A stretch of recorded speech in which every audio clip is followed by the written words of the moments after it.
I got you stuck off the realness. Yeah. Yeah.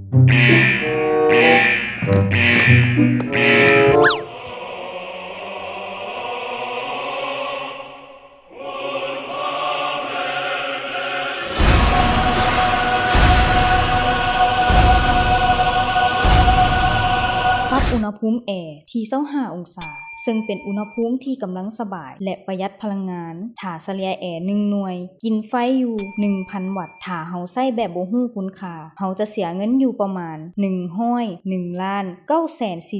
1,949,000 กีบต่อเดือนแต่ถ้าเฮาช่วยกันเปิดปิดแอร์ตามโมงที่กำหนดในแต่ละวันตอนเช้าเวลา 8:30 และปิดที่เวลา